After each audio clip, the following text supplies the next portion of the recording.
नमस्कार. मी डॉक्टर सुरेश खमितकर. भारत भाग्यविधाता या माझ्या यूट्यूब चॅनलमध्ये मी आपणा सर्वांचं पुनश्च एकदा सहर्ष स्वागत करतो. आज 15 ऑगस्ट. सर्व भारतीयांना 15 ऑगस्टच्या स्वातंत्र्य दिनाच्या खूप खूप शुभेच्छा. आजचा हा 79वा स्वातंत्र्य दिन आहे आणि या वर्षामध्ये आपणाला आपल्या भारत मातेचा विकास करायचा आहे. भारत मातेसाठी आपले जीवन अर्पण करायचे आहे. या उद्देशानेच आपल्याला आजचा हा स्वातंत्र्य दिन साजरा करायचा आहे. मित्रांनो, मागील भागात आपण पी.व्ही. सुब्बाराव यांनी बनवलेली आदर्श अशी भारतीय प्रतिज्ञा काय आहे हे पाहिलं. ही भारतीय प्रतिज्ञा आपल्या भारतामध्ये आदर्श नागरिक जर तयार करायचे असतील तर शाळेत पाय टाकल्या दिवसापासून जर या प्रतिज्ञेचे संस्कार आपण त्या बालमनावर केले आणि प्रतिज्ञेचे प्रत्येक शब्द आचरणामध्ये आणण्यासाठी म्हणून त्यांच्या मनावर जर बिंबवले तर प्रत्येक भारतीय नागरिक हा देशाभिमान, देशभक्ती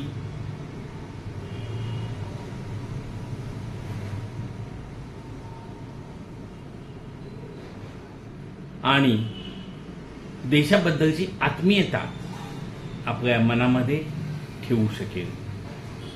आणि जर हे प्रत्येक भारतीय नागरिकाच्या मनात लहानपणापासून बिंबवलं गेलं तर जगातील अशी कोणतीही शक्ती नाही जी आपल्या देशाचे काही नुकसान करू शकेल.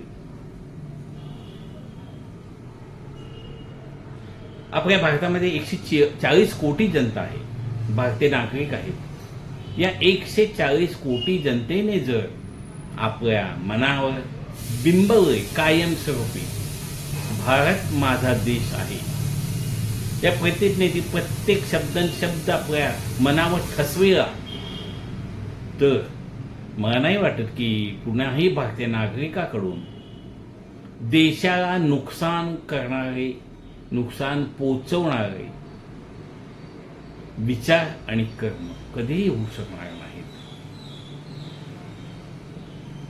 त्यासाठी भारतीय प्रतिज्ञेमध्ये जे सांगितलेलं आहे त्या प्रतिज्ञेच्या प्रत्येक वाक्यात आपण थोडंसं विचार करूया.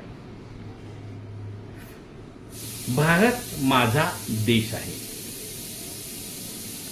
मनुष्य प्राण्याला स्वतःबद्दल अतिशय अभिमान असतो. एखादी स्वतःची वस्तू, साधी ती पेन असो किंवा वास्तू म्हणजे स्वतःचे घर असो, त्याबद्दल अतिशय आत्मीयता असते. आपण ती साधी वस्तू सुद्धा आपण कोणाला देऊ शकत नाही. मग आपण जर भारत हा माझा देश आहे असा विचार जर केला तर भारताची किती प्रगती होऊ शकेल. प्रत्येक वेळी आपण भारत माझा देश आहे एवढं प्रत्येक मनामध्ये, बालमनामध्ये, मोठ्या लोकांमध्ये, नागरिकांमध्ये ठसविलं आणि त्या प्रत्येकाने जर समजलं की भारत माझा देश आहे तर कोणीही आपल्या देशाचं नुकसान करणार नाहीत, करू शकणार नाहीत. सारे भारतीय माझे बांधव आहेत. आपण आपल्या कुटुंबामध्ये जे आई वडील भाऊ बहिणी एकत्र असतो तेव्हा आपण आपल्या कुटुंबातील कोणावर सुद्धा कुठल्याही प्रकारचं हानी होईल असं आपण स्वतः वागत नाही आणि दुसऱ्यांना वागू देत नाही. मग हेच आपण आपल्या देशाबद्दल सुद्धा का करू नये? आणि त्यात अशक्य काय आहे? आपण आपला भाऊ मानत असतील तर सारे भारतीय माझे बांधव आहेत. म्हणजे कुठल्याही भारतीयाचं नुकसान जर होत असेल तर ते माझ्या देशाचं नुकसान आहे आणि मी माझ्या देशाचं नुकसान कधी होऊ देणार नाही. हे प्रत्येकाने ठामपणे अंमलात आणलं पाहिजे. माझ्या देशावर माझे प्रेम आहे. प्रेम अनेक प्रकारचे असते. आपण आपल्या आईवर सुद्धा प्रेम करतो.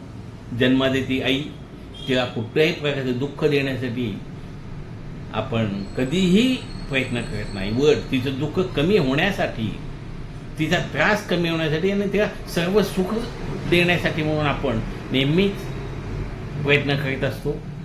मग भारत माता ही आपल्या सर्वांची माता आहे. मग आपल्या भारत मातेला जर काही त्रास होत असेल किंवा कोणामुळे जरी त्रास होत असेल तर ते आपल्याला सहन होईल का? आपण सहन करू नये. त्यासाठी आपण ठामपणे उभं राहिलं पाहिजे. माझ्या देशातल्या समृद्धतेने आणि विविधतेने नटलेल्या परंपरांचा मला अभिमान आहे. आपल्या देशाला हजारो वर्षाची संस्कृती आहे. आपला देश अतिशय समृद्ध आहे. हजारो वर्षाखाली देखील आपल्या देशातून सोन्याचा धूर निघत होता असं वर्णन केलं जातं. असा अतिशय विकसित असलेला देश आज विकसनशील मध्ये आपण मोडतो आहोत. मग आपण जर आपल्या देशाची समृद्धी वाढविण्यासाठी प्रयत्न केला तर तुमच्यासोबत तुमचा देश सुद्धा पुढे जाईल, समृद्ध होईल. आपल्या देशाचे अनेक विविध परंपरा आहेत. विशेषतः हिंदू संस्कृतीमध्ये तर त्या परंपरा अंमलात आणणं हे आजकाल आपण कमीपणाचं मानतोय. तथापि आपल्या प्रत्येक भारतीय संस्कृती परंपरा मागे शास्त्र आहे आणि या परंपरांचा पायीक होण्यासाठी आपण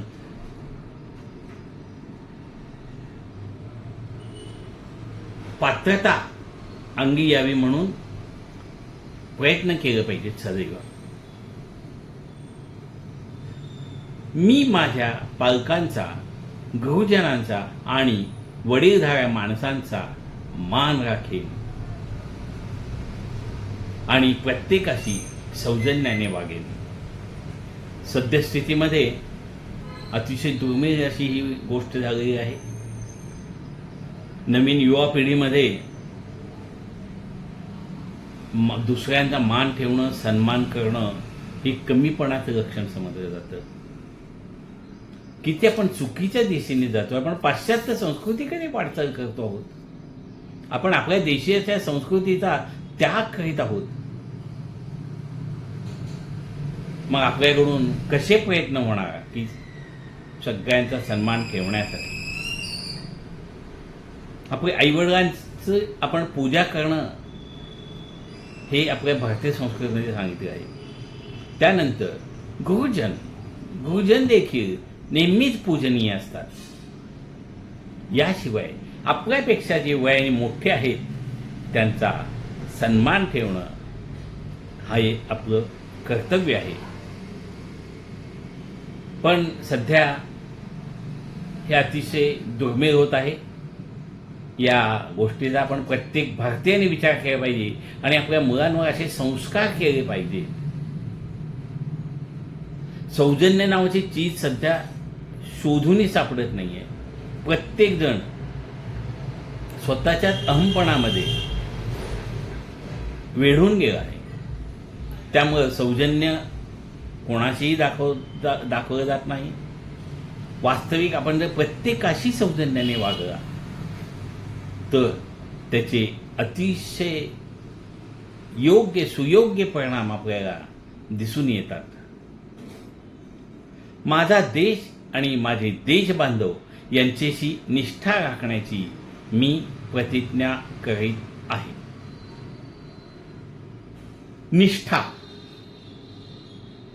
आपल्या देशाबरोबर ही निष्ठा राखणं अतिशय आवश्यक आहे.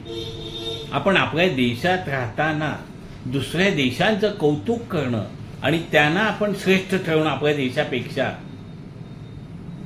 हे आपल्या देशासाठी नाही, तुमच्यासाठी सुद्धा, स्वतःसाठी सुद्धा अतिशय हानिकारक आहे. आणि जेव्हा तुमचा मान वाढेल तेव्हाच देशाचा मान वाढेल. त्याशिवाय देशाचे मान वाढणं शक्य नाही. त्यासाठी प्रत्येक ठिकाणी आपण आपल्या देशात असो किंवा परदेशात असो, आपण आपल्या देशाचा सन्मान कायम राखले पाहिजे.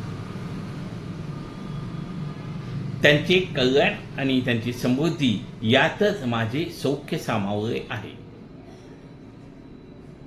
जेव्हा आपण आपलं स्वतः प्रगती करतोय तेव्हा फक्त आपण नाही, आपला देश सुद्धा प्रगती करत असतो. जेव्हा आपण सुखी होतो तेव्हा आपल्यासोबत आपला देश देखील सुखी होतो. आणि आपला देश जेव्हा समृद्ध होतो तेव्हा आपण समृद्ध होतो, म्हणून देश समृद्ध होतो. मग जर आपल्यासोबत आपल्या देशाचा सुद्धा अतिशय फायदा होत असेल, प्रगती होत असेल, विकास होत असेल आणि समृद्धी होत असेल तर आपण का करू नये? त्यामध्ये आपलं नुकसान काय? आपल्या समोरच्या माणसाचं नुकसान करून जेव्हा आपण आपलंच समृद्धी व्हावं यासाठी जेव्हा धडपडतो तेव्हा आपल्या देशाची सुद्धा समृद्धीचं प्रमाण कमी होत असतं.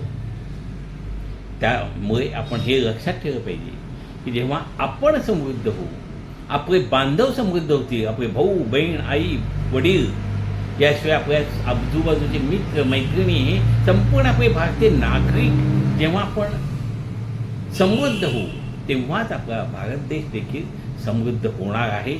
याची ठाम खूण आपण आपल्या मानशी बांधणं आवश्यक आहे.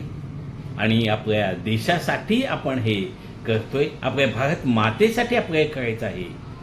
कुठलेही वैयक्तिक स्वार्थ न करता आपण आपल्या देशाला कुठल्याही प्रकारचं नुकसान न पोहोचवता आपली जेव्हा प्रगती करतो तेव्हाच ती देशाची देखील प्रगती होते.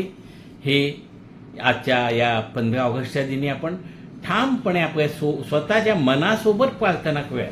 आपल्या कोणाला दाखवण्यापेक्षा आपण जेव्हा स्वतः भारतीय होऊ, मनाने, तन मन वाचा सगळ्यांनी जेव्हा आपण स्वतः भारतीय होऊ तेव्हाच आपला भारत देश संपूर्ण विश्वामध्ये एक मोठी शक्ती म्हणून उदयास येईल. आणि विजयी विश्व तिरंगा प्यारा हे आपले अनेक वर्षांचे स्वप्न तुम्ही स्वतः भारत भाग्य विधाता बनवून देखील अंमलात आणू शकता. त्यासाठी आपणाला खूप खूप शुभेच्छा. धन्यवाद. पुन्हा भेटूया पुढच्या भागामध्ये. तोपर्यंत नमस्कार.